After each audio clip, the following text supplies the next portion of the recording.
শীতের দিনে বউ না থাকিলে লুঙ্গি তো ঠিক থাকে না।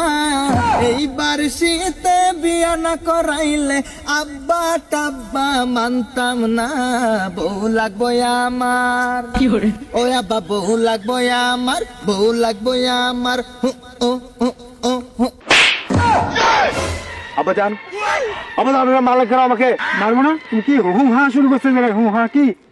আব্বাজান বউ লাগবো আমার, এটা আমি বুঝাইলাম আপনাকে গানে গানে সুরে সুরে। আচ্ছা, আপনার বিবেক বোধ মনুষ্যত্ব বোধ কোনোটাও নেই দেখছি আব্বাজান।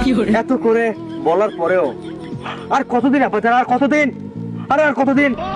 আপনার ছেলেকে কি ছেলে মনে হয় না? ডিভোর্স দিয়ে দেন আমাকে, এই যে তেজ পুত্র করে দেন আমাকে। তারপরেও এরকম পাষণ্ড হয়ে আবার মনের কষ্টগুলোকে ইগনোর করে যাবেন না আব্বাজান। খাইতে বসতে উঠতে শুইতে ঘুমাইতে আরে হাঁটতে ঘুরতে পর্যন্ত আমি সবসময়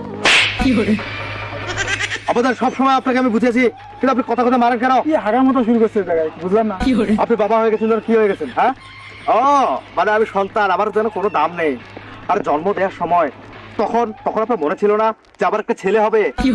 আবার এই ছেলে যখন প্রাপ্তবয়স্ক হবে তখন শীতের রাতে ঘুমাইতে গেলে কষ্ট পাবে, কোল বালিশকে এভাবে জড়িয়ে ঘুমিয়ে শান্তি পাবে না। তখন আমার সাথে এসে কানের কাছে গান গান গান গান গান গান গান গান টান টান টান টান টান টান টান টান এরকম করে একটা বউ চেপে বউ। কিন্তু আপনি এ কথাটা মাথায় রাখেননি। জন্ম দিয়েছেন ঠিকই, কিন্তু জন্ম দেওয়ার পর একজন পিতার কি পরিমাণ দায়িত্ব সেটা আপনি ভুলে গেছেন। আব্বাজান দিন শেষে আমি আপনার ছেলে, আমার মনের কষ্ট বোঝা এটা আপনার নৈতিক দায়িত্ব। আরে আপনি বিয়ে করেছেন তখন আপনার বয়স ছিল একেবারে কম, আপনি কচি ছিলেন, কচি ডাবের মতো তখন বিয়ে করেছেন। আর আপনার সন্তান এত বড় হয়ে গেছে, আপনি তাকে বিয়ে দিচ্ছেন না প্রাপ্তবয়স্ক হওয়ার পরে। আপনি নিজে তো বাল্য বিবাহ করেছেন। আচ্ছা, তুমি গতকালকে কোথায় গেছিলে? আব্বাজান আমি রাতে আলমের বউয়ের কাছে আব্বাজান আপনি কিভাবে জানলেন? আমি জানবো কিভাবে? মানে ওই বেলায় সালিশ বসে চেয়ারম্যান আমাকে ডাকছে আজকে। তুমি কার ঘরে ঢুকছো? আব্বাজান এটা কি আপনি করেছি? সাথে সাথে করেছি। আব্বাজান একটা কথা কান খুলে শুনে রাখেন, আপনি যদি আমার বিয়ে না দেন তাহলে আপনার মান সম্মান নিয়ে আমি সিনেমিনি খেলবো। বলেছিলাম না এর আগে? সম্মান আছে, আরো আছে। মান সম্মান যতটুকু আছে, যেটুকু অবশিষ্ট আছে সেটুকু আর থাকবে না। চলো চেয়ারম্যান ডাকছে, চলো যাইতে হবে। কোথায় যাবো? চেয়ারম্যান ডাকছে, যাইতে হবে। আব্বাজান আমি তো অসুস্থ, আমার জ্বর। না বাবা চলো। না আব্বাজান, আপনি আমার ত্বকের টেম্পারেচার চেক করেন, কত হবে? 109 ডিগ্রি জ্বর নিয়ে আমি কিভাবে চেয়ারম্যানের সামনে যাবো? চলো আমি তোমাকে নিয়ে যাবো, চলো। আব্বাজান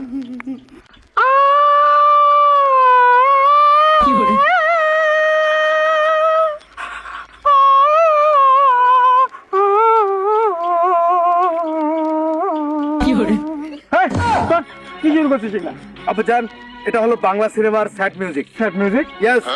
নায়ক সালমান শাহ, মহানায়ক মান্না যখন অভিনয় করতো তখন তাদের সিনেমায় এই ব্যাকগ্রাউন্ড মিউজিকটা আমাদের শুনলেই আমাদের পরাণে কাপড় থাকতো না, মানে কলিজা ঠান্ডা হতো। আব্বাজান সেই মিউজিকটা আপনাকে দিলাম কারণ আপনি আমাকে কষ্ট দিয়ে কথা বলেছেন। সেই কষ্ট দিয়ে কথা বলেছেন জন্য যে আমি কান্না করবো এত বড় ছেলে হয়ে, এমন ছেলে আমি নই। আব্বাজান আপনি এমন ছেলে জন্ম দেননি আপনার পেটে, আমার মায়ের পেটে। কিন্তু আমি আজকে আপনাকে স্যাড মিউজিকটা দিয়ে আপনাকে বুঝিয়ে দিলাম আমি কতখানি ব্যথিত হয়েছে আপনার কথায়। আপনি কিভাবে পারলেন এই কথাটা বলতে? আপনি এটা কেমন কথা বললেন? আমি তো কষ্ট পেলাম কারণ আপনি আপনার নিজের ছেলেকে কিভাবে চেয়ারম্যানের হাতে তুলে দেন, সেখানে আমাকে নিয়ে বিচার বসেছে, বৈঠক বসেছে, সালিশ বসেছে। আপনি তো পারেন আপনার ছেলের হয়ে ওখানে গিয়ে মীমাংসা করতে।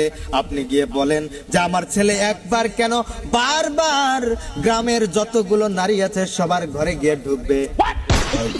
জীবন আছে যতদিন অন্যের বউয়ের ঘরে ঢুকে আমি সেঞ্চুরি পুরাবো আব্বাজান ততদিন। চল তুই এতদিনে আমার যে মানবত গুলো নষ্ট করছিস না, আজকে সব মানবত আমাকে ফেরত দিবি। চল, আমি তো সব খরচ করে ফেলেছি।